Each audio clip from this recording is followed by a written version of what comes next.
السلام عليكم حبابي ومرحبا بكم في كازاليكس كيتشن. اليوم جبت لكم واحد الوصفة اللي دايرة البوز في العالم العربي، كيكة الهبة أو كيكة أحمد. خفيفة وبنينة وسهلة في التحضير ومكوناتها كلها موجودة في دارك. غادي نخليكم تكتشفوا معايا أسرار الكيك والذوبان في كل طبقة. وما تنساوش بارطاجيو الفيديو وتشتركوا في القناة وخليوا لي تعاليقكم باش نعرف رأيكم. ويلا بينا نبداو. هنايا غنديرو الطبقه الاولى اللي هي طبقه الكيك. اكيد في كاينين بعض الناس اللي كيف ما كنعرفوا انه كيكه احمد او كيكه الهبه، بعض الناس كيشتريو الكيكه جاهزه، ولكن انا ما كنبغيش حتى حاجه تكون جاهزه، كنبغي كلشي نصايبو في الدار. انا هنايا غندير 2 بيضات على حسب حجم الكيكه، سكر نص كاس، نضربهم بالخلاط.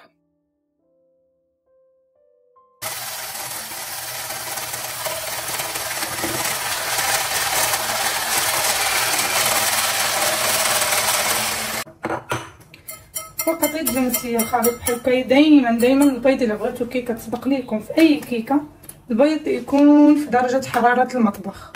هنا غنزيد شويه فانيليا، اللي عنده الباودر ولا الليكويد مش مشكله. غندير الزيت، نص كاس الزيت، نص كاس الحليب، وهنا عندي تقريبا 8 المعالق ديال او 7 المعالق ديال الدقيق، وكل واحد والدقيق ديالو. عندي خماره ديال 8 غرام. مش محتاجين الكيكه تكون عاليه بزاف لانه هذه الطبقه الاولى. ورشه ملح. هنا نخلط الكيك ديالنا مزيان. هاي كبيدات ضروري اللمسه ديالي. انا متشوقه، راه باغي ناكل، خصني ناكل. كندير رقم 8 وكنشوفوا اذا ترسم لي رقم 8 يعني الكيكه هي هذيك. وهنايا عندي وحده كاكاو، يعني البيور كاكاو، غنستعمل غير وحده كفايه. ومن بعد نخلط صافي. كما قلت لكم يتجانس ليا الكيك، ودائما كيف ما قلت لكم الكيك نعرفوا انه صافي بارك عليه من الدقيق، انه منين نهزو يتكتب ليا هذا الحرف 8 يترسم ليا. وهنا غنجيبو المول اللي اوريدي انا هنا دهنته بالزبده ورشيت عليه رشه دقيق، ونحط فيه هذا الخليط وندخلو الفرن على درجه 180 درجه. صافي ها هو الكيك ديالنا هنايا غندخلو للفرن. كيف ما قلت لكم يكون شاعل غير من التحت على درجه الحراره 180 درجه. هنا البنات غندوزو الطبقه الثانيه على بين ما تكون خلصت لينا كيكه ما كتبركش في الفرن بزاف، نص ساعه. هنا غادي نكون نصايبو الطبقه الثانيه.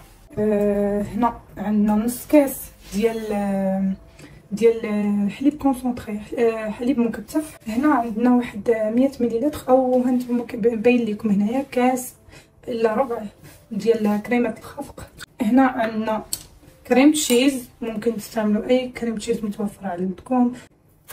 هنا عندنا واحد 200 غرام ميلك فود او تشيز كريم. وهنا ليكيد تشيز، وممكن نستعملوا بداله البيرلي. انا استعملت 2 بيرلي. شويه فانيليا،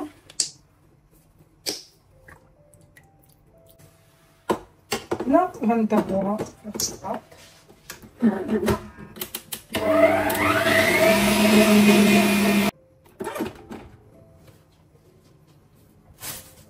صافي هنا هاي الكريمه ديالنا واجده. حصلوا على هذا القوام هكا. هنا هاي الكيكه ديالنا وجدات، غنخرجوها غير تبرد ونسقيوها. هنا من بعد ما طلعت الكيكه ديالي وخليتها حتى تبرد غنثقبها هكايا باش تشرب ليا. هذا كاس الحليب وخلطته بكاكاو محلى، اي نوعيه كاكاو محلى عندكم.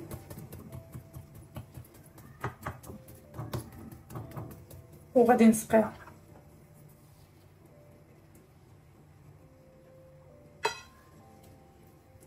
نسقيها مزيان ونخليها تشرب ليا داك الحليب.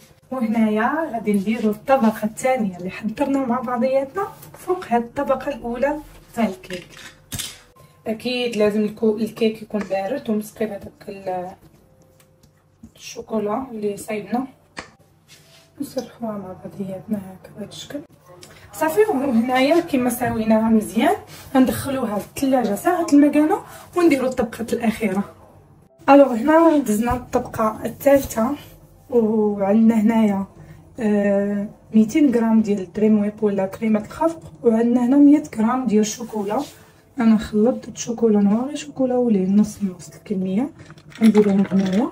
اوريدي انا هنايا سخنت الدريم ويب ما خليتوش يغلي غير سخنته، ونحركو فيه هاد الشوكولا حتى يذوب. هنايا عندنا الشوكولا دابت. وهنا من بعد ما خرجنا الكيك ديالنا من الثلاجه غنضيفوا عليها طبقه شوكولا اللي ذوبنا مع الدريم ويب ولا كريمه الخفق.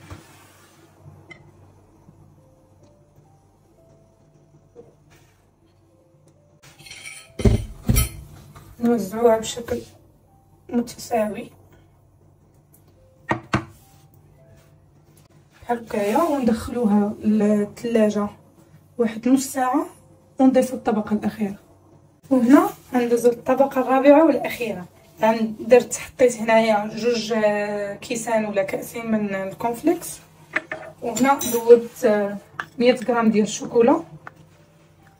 ونحاول نجد هاد الخليط نضيفو معلقه كبيره ديال كاكاو باودر اللي هو حلو شويه،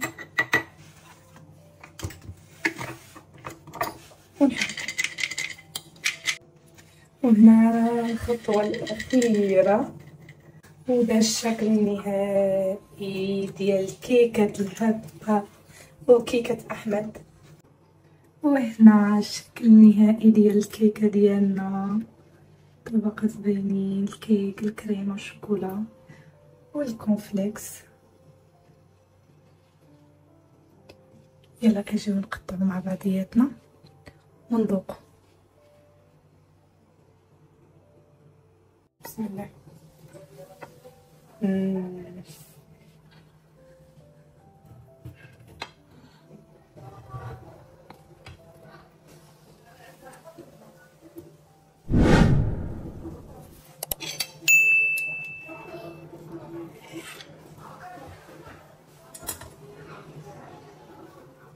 اجي نذوقو مع بعضياتنا.